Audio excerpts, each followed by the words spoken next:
Hello Gearheads, I'm your girl Jen Barlow. Welcome to Motor Spins. Get excited because this is a brand spanking new Ford Bronco. Going back in time, Bronco's been around since the 60s. It was created as a multi-purpose vehicle. This was completely created to be an off-road capable vehicle, something that was sporty, had a little bit of utility, and could really go anywhere. This is going head to head with the Jeep Wrangler. 8 different trim offerings. This is the Big Bend edition, so this is just one above the base. A very reasonable price point to get in at, but here's the thing. This thing is scarce. They announced it last year, and there is a wait list. It's back in action. They discontinued it in 1996. There are reasons I don't want to talk about for why, but let's just say they don't offer the new Bronco in white. They do offer it, however, in this fun color. This is called Area 51. It's kind of like a nice sky blue. The front grille is also a statement piece. There's a lot of these simple lines, these flat lines, these boxy elements. You're gonna see them through and through, but I like the way that Bronco is spelled out loud and proud across the front grille. I also like the turn signals that come out of the Bronco, or sort of like accentuate on either side. You can see little Easter eggs of the Bronco everywhere around this vehicle. You will see these little Broncos, loud and proud. We do have halogen lights. You can get LED as an upgraded option. Massive bumper in the front, but plastic. Here's the deal. We're going off-road. This has got to be lifted. You got almost like a 12-inch lift here in the front. You also have these tow hooks here. Fun fact, the Wrangler name wasn't actually used until the 1980s. The first designer of the Bronco, going back to the 60s, little secret, he almost named the Bronco a Wrangler. They ultimately settled on the Bronco because it fit more closely with its Mustang older brother, and they wanted to keep it kind of in the horse family. And I say yeehaw to that. 2 engine options to speak of. You've got a 2.3 liter. You've also got the 2.7 liter that you see here. This is going to serve you around 315. If you're checking the Ford website, 330. If you're looking at Ford forums, they're saying 330 horsepower, 400 pound-feet of torque. It's not really something that you care about the 0 to 60 time or off the line time. But if you were looking at a 0 to 60 time, it's probably somewhere around the 6 to 7 second range. So by no means is this a sprinter. In terms of fuel, you've got MPG, 18 in the city, about 20 on the highway.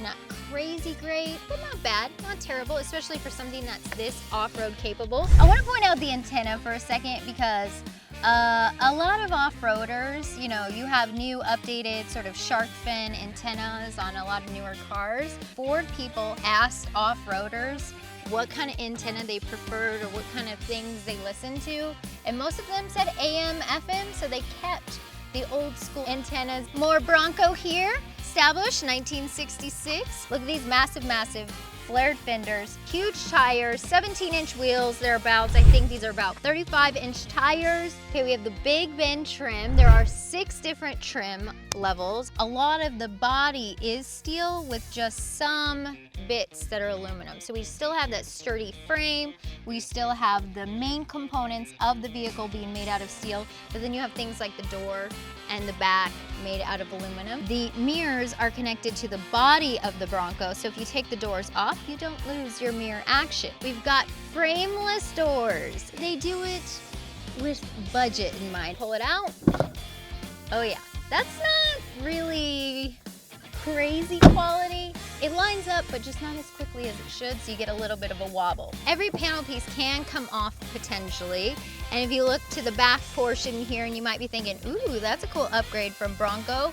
This is actually aftermarket. That's the great thing about Bronco. You can make it whatever you want. This bottom portion pulls out. You have 32 cubic feet of space, storage space back here. Also, you have room for tools or a jack back here as well. You also have different accessories that can be fitted here.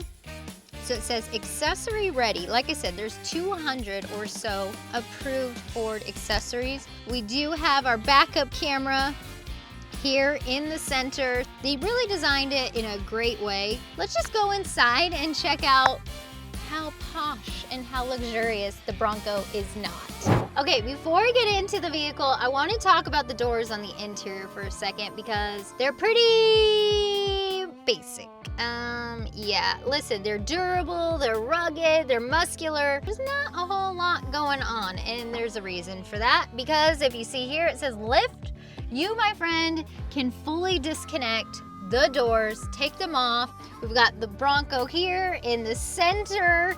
We've got nice pseudo leather detailing here on the side. We've got control systems. Again, we got the Bronco on the gear selector here. That's kind of cool. You also have this gear selector. Let's talk about this dial for a second. It's called GOAT mode. You do have these different mode selects. You've got 2 high, you've got 4 low if you want to rock crawl, 4 high if you want to go off-road in the dirt.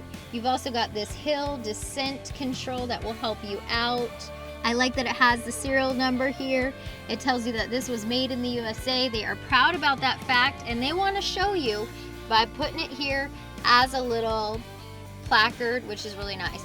We've got this system. We've got a pretty large infotainment screen. This is 10-inch infotainment screen. Okay, we do have rear view camera. We talked about it earlier. We do have pre-collision assist with warning and braking.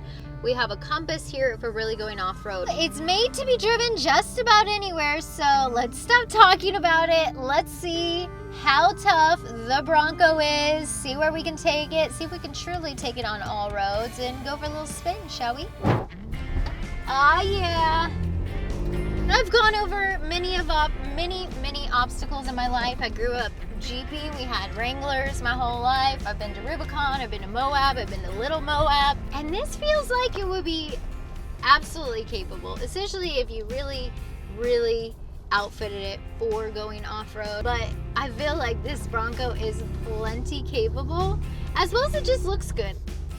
I'm gonna make my own path here. Listen, I don't have an off-road situation, so I'm gonna make my own, okay? Is there something called like Broncoing? Because there's Jeeping. Bronco's cool. Heritage goes back a long way. There's so much fun stories and people, they just have this whole community built around the Bronco, and I think that's really special. I'm glad they brought it back. It's just a great car, great vehicle, great vehicle. All right, we've taken it off-road. It's definitely fully capable. It's vintage inspired, looks really awesome. We're getting people going by, turning heads. Everybody loves the rebirth of the Bronco, but I want to hear from you. Is this something that you would park in your own garage? Would you be a proud Bronco owner? Here's the kicker.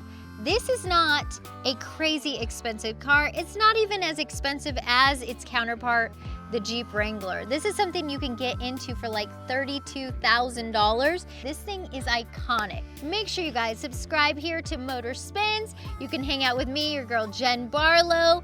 You turn your bell notifications on. That way you learn every time we post a new video, and you can learn about cool vehicles like the new Ford Bronco. So definitely come back. Thanks so much for watching. I'll see you again next time.